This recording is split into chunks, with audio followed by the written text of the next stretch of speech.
I don't know what's better, fighting alongside a dragon or fighting alongside a flower, but I'm getting ahead of myself. Let me tell you why Dawn of Isles needs to be your next game. Greetings and salutations, killers. You know, ever since I got a hold of Dawn of Isles, I've ignored all of my other games, not just mobile games, like all of my other games for this. The Breath of the Wild style graphics that this game is sporting is just the cherry on top of a wonderful tropical Sunday. Let me walk you through why this thing has been captivating so much of my time and why it is worth captivating yours. You play the game as an islander. You own your own island. I mean, what better thing can you need? But all of your tranquility and style of life gets thrown out the window, and you get wrapped up into a story that involves politics, high magic, all kinds of wonderful things. The story is not deep, but it does have a lot going for it if you're a person who likes to pay attention to story, and it's just told in a bright, fun manner, just like the rest of the game. It has some moments that aren't really serious, but it has a couple moments where the stakes get elevated a little bit, but it doesn't really break from the light-hearted storytelling that's going on. The core gameplay loop is that of an action RPG. You run around, you go ahead and fight monsters, you can level up and get experience, but there's also survival game elements in this. You're going to be collecting resources so that you can craft your own weapons and armor, so that you can go ahead and create new facilities to help make different items for you to consume and other things for you to trade off to players so that you can get more of the materials that you're looking for. There's a lot in that core gameplay loop, but what's even more interesting is there's a lot of variety here. Not only are there different ways of being able to go about fighting things like raid and world bosses, instance dungeons, different chains of events that you could go ahead and do and have multiple fights one after the other, but in addition to that, you could find yourself in a matched event where you're trying to compete in basically a DDR looking thing, or maybe even something that's Mario Kart-esque where you're riding a tiger that instead of mounting it is spinning around in a circle. That's just two of the things that just sort of come into this game, and there's just so many different like little things that happen as like world events, timed events. It's something to really look out for because it really does break things up and it gives you a different way to play the game, and it's just so exciting. As far as what you get to be, your islander is going to be one of 4 different classes. They are gender specified, however, you could change the facial features of them. The thing is that once you get to level 20, they get access to a different weapon type that they can wield. So actually each class has 2 different roles that they can fulfill within the greater world. This is billed as an MMORPG.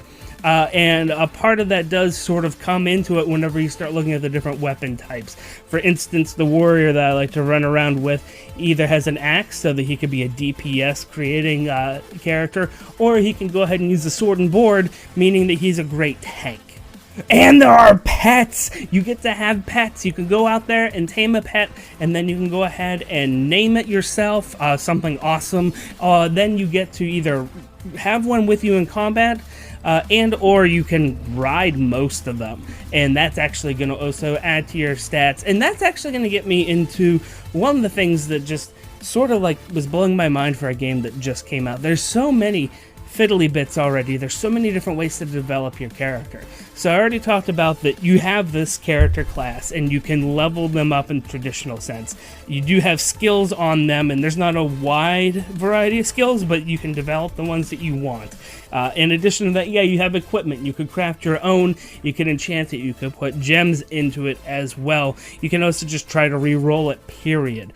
On top of that, then you have your pets. The pets have their own level system that they go with. The pets can get their own set of abilities. They in 2 different styles. There's even an option in the game that has a button that says, oh, this isn't here yet. I don't know why they do that. But regardless, there's just so many different ways to be able to progress, and that's really just me, like, sort of like just grabbing some random things off the top and telling you about it. There's just so much that you can do to advance your characters, and it's actually really nice to see that in a game, especially one this young. Speaking of options, let me go ahead and talk to you about the currencies in the game and also talk about the premium stuff here. So it does have these silver coins, just called coins. That's your normal thing that you spend on pretty much everything.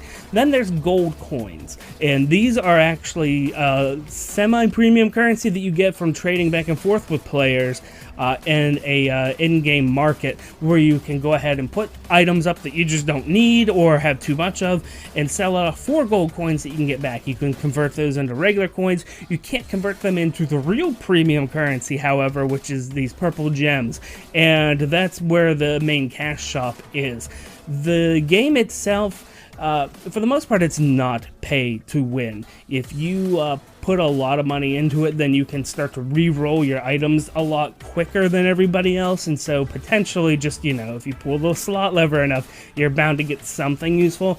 That's about the only way that this is pay to win. Otherwise, you can go ahead and throw even, I don't know, 50 bucks into the game, and you're gonna get a couple of nice little advantages, but nothing that's overwhelming.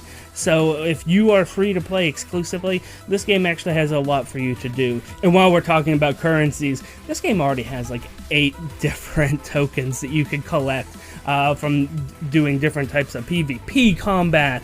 You can also get different things just by getting achievements in the game.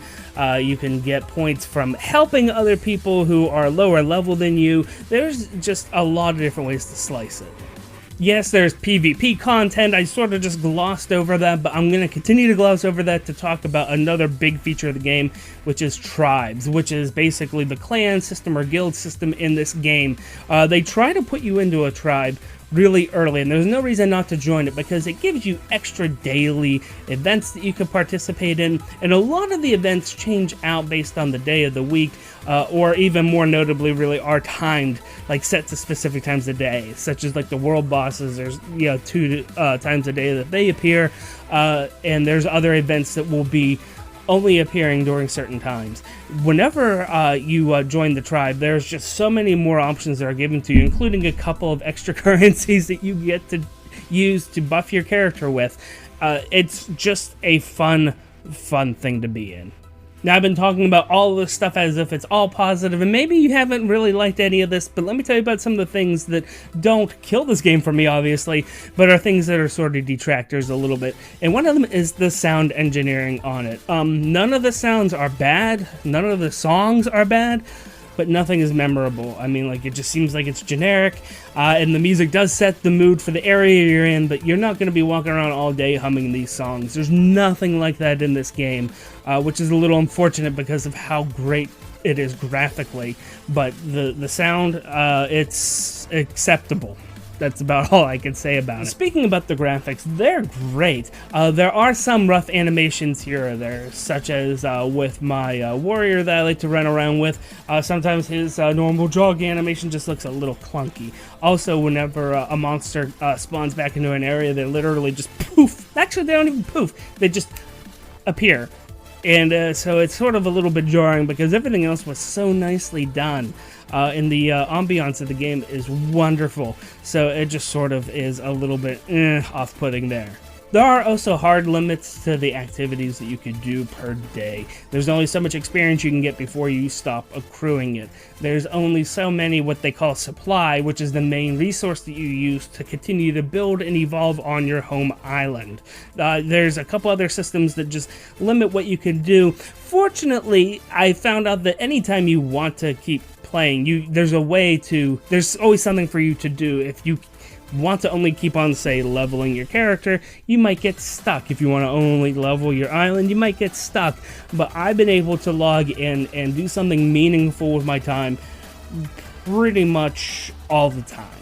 So do yourself a favor and get this game on your mobile device right now. It is way worth your time. There's a lot of content to go through, and they're already starting to talk about some of the new stuff that's coming out. So it's gonna be great.